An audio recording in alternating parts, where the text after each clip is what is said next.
Immigrants forum of Greece के coordinator और chief Muawiya Ahmad से करवा रहे हैं, जो कि इस फेस्टिवल के अंदर दिमोस वेरोना के साथ बराबर के शराकतदार हैं। ये तंजीम और ये इसके सरबराह हैं। शब खैर मिस्टर माविया, कैसे हैं आप? जी ठीक हूँ। आप हमें चंद अल्फाज से बताएंगे फेस्टिवल के बारे में और आज के इस प्रोग्राम के बारे में जो कि वेरोना के मेयर यहाँ ऑर्गेनाइज कर रहे हैं। आज हमें तमाम गैर मुल्की कम्युनिटीज़ के नुमाइंदों और सहाफ़ियों को यहाँ के मेयर ने बुलाया है फेस्टिवल की तैयारी के एक माह पहले। ये एक अच्छा कदम है कि ताकि फेस्टिवल के बारे में लोगों को बताया जा सके, लोग ऐसे दूसरे को जाने पहचानेंगे। इसी तरह और हमारे तमाम लोग इसकी तैयारी कर रहे हैं। ये फेस्टिवल की तैयारी के सिलसिले में है, ये कोई हैरत से कम नहीं कि रेस्टोरेंट ने फेस्टिवल के सिलसिले में हम लोगों को यहाँ आज दावत दी है, इसलिए आज हम लोग यहाँ मौजूद हैं। इसका मतलब ये है कि रेस्टोरेंट भी फेस्टिवल का एक हिस्सा है। हम लोग ये कोशिश कर रहे हैं कि तमाम कम्युनिटीज़ आपस में इसी तरह इत्तेफाक पैदा करें और इस माशरे में रहकर ये साबित करें और ये कोशिश करें कि ये बहुत मुफीद कदम है और मल्टीकल्चरल सोसाइटी और माशरे के लिए ये फेस्टिवल ज़्यादा अहम है। आप हमें ये बताएंगे चंद अल्फाज में कि नया कानून और नेशनलिटी का सेकंड जनरेशन और यहाँ के रहने वाले इमिग्रेंट्स के लिए शहरियत का हक़, और तीसरा इमिग्रेंट्स को हक़ रायदही का इस्तेमाल मुकामी बल्दियाती इदारों में जो कि सालों से रह रहे हैं। आपको ये सब कुछ कैसा लग रहा है और किस तरह फेस्टिवल से इस मसले को जोड़ते हैं? 1990-91 से जो कि एक बड़े पैमाने पर महाजरीन की आमद यहाँ यूनान में शुरू हुई थी, बहुत सारे कवानीन बने और बहुत सारी तब्दीलियाँ और तरामीम हुई ताकि महाजरीन के मसाइल को यूनान में हल किया जा सके। अब तक जो कुछ भी हुआ था वो कम था और बहुत कम था।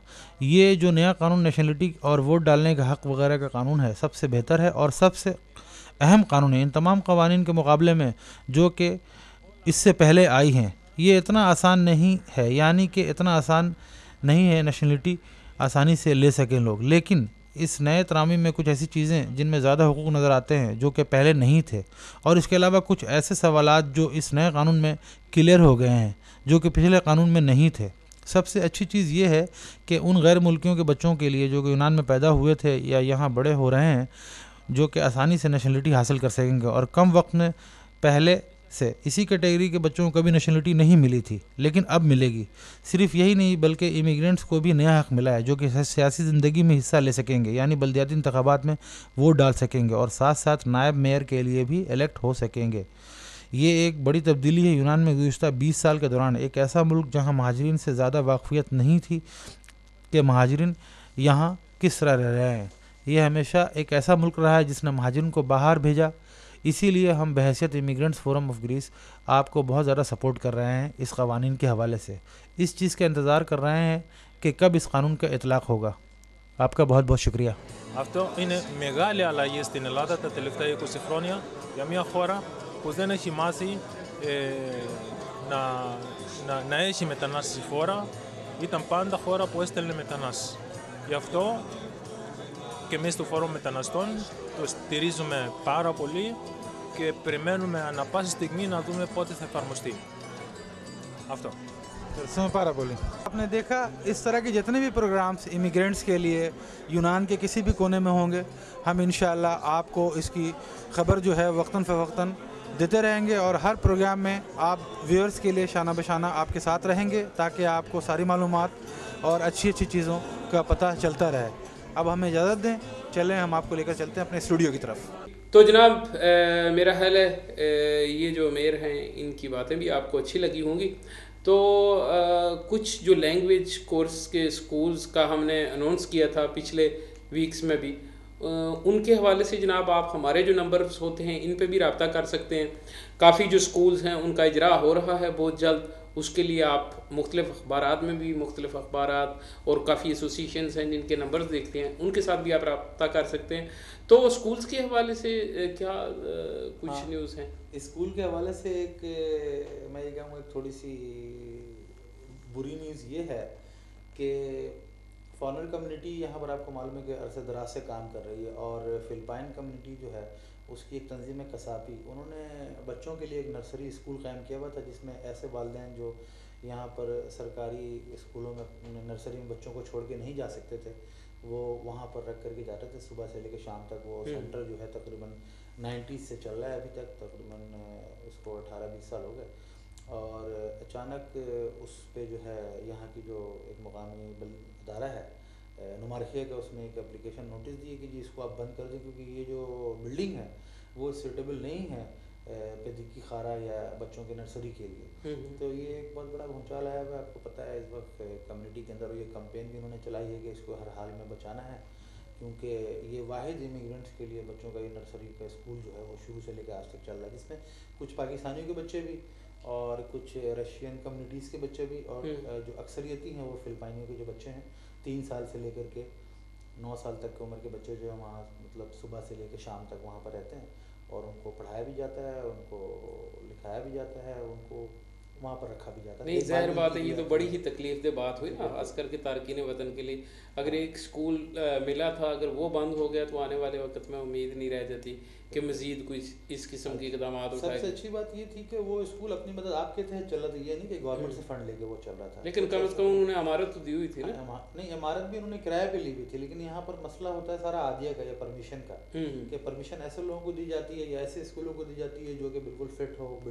बिल्डिंग तो वो ठीक है, हम इससे पहले जा चुके हैं उस बिल्डिंग में, हम लोगों ने खुद पर्सनल तौर पर कई मीटिंग्स वहाँ अटेंड की हैं, बिल्डिंग बहुत अच्छा है। लेकिन ये कुछ ऐसी इनकी क्वेरीज होती है, कुछ ऐसी रिक्वायरमेंट्स होती हैं जिसको पूरा करना पड़ता है। लेकिन ये कि इतनी मतलब टफ डिसीजन निकालना और फिर उस स्कूल को बचाने के लिए उसके मतलब एक इंटरनल पोजीशन को या डेकोरेशन को सेट करने के लिए उन्होंने कैंपेन चलाया हुआ कसापी ने।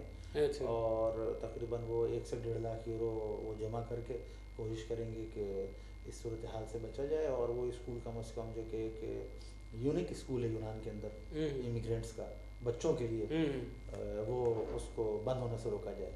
हाँ, एक तासब की नई फ़ज़ा है जो ये कायम हो सकती है और उसे रोकने के लिए हम सबको इक़दाम करने चाहिए। और हम भी तरदीद करते हैं जनाब अपने टीवी चैनल की तरफ से भी, अपने प्रोग्राम की तरफ से भी, कि इस किस्म के इक़दाम नुमारखिया वगैरह को नहीं उठाने चाहिए। वैसे भी जो इस वक्त नया शेड्यूल्स वगैरह आ रहे हैं उसमें नुमारखिया वगैरह को तो ख़त्म ही किया जा रहा है अनवर साहब है। जी बिल्कुल, नुमारखिया का सिस्टम ख़त्म कर रहे हैं, नुमारखी ख़त्म कर देंगे यहाँ पर, जिसको इंग्लिश में प्रीफेक्चर कहते हैं। तो प्रीफेक्चर ख़त्म हो जाएगा और जब बल्दियाती इंतखाबात यहाँ पर होंगे 2010 में, तो साथ साथ यहाँ पर पेरीफेरिया और खिस के लिए पेरीफेरिया के लिए भी इलेक्शन होगा, जैसे कि बताया गया है वजाहती तौर पर। यानी रीजन जो है हर रीजन के समझ लें आप इस तरह कह सकते हैं जैसे अपने यहाँ रीजनल कमिश्नर होता है इस तरह, तो यहाँ पर पेरीफेरिया के इलेक्शन होंगे और वो बदाबता है। इससे पहले ये होता था कि पेरीफेरिया की जो चीफ थे या पेरीफेरिया खिस है ये लोग सेलेक्ट होकर आते थे, लेकिन अब ये इलेक्ट होकर आएंगे। अच्छा। और नुमारखिया को ख़त्म कर दिया जाएगा। शायद नुमारखिया ख़त्म करने की भी यही वजह है जो कि ज़ाहिर बात है वो क्राइसिस के साथ कंट्रोल किया जाए, रिलेटेड कम किया जाए। अच्छा। उसमें राय आमा का सिलसिला जो चल रहा था नए कुछ कवानीन के लिए, उसका क्या बना है?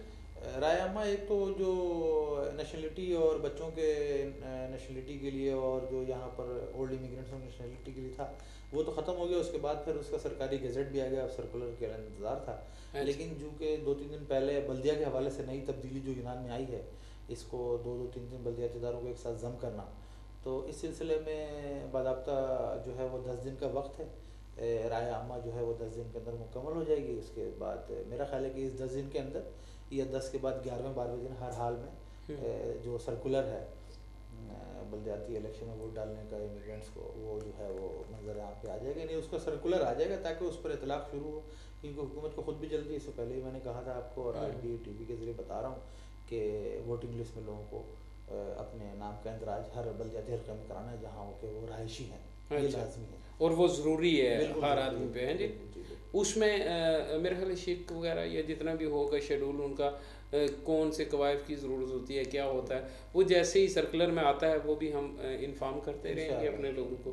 तो अभी मेरा ख्याल है हल्का फुल्का एंटरटेन किया जाए आपको, उसके बाद कुछ मालूमात हैं यहाँ के महाजरीन के हवाले से, कुछ रिफ्यूजीज़ के हवाले से, कि कुछ तंजीमें हैं जो उनके कुछ मीटिंग्स हुई, उनके बाद क्या फ़ैसले वगैरह हुए, कुछ उनके हवाले से हम बातचीत करेंगे।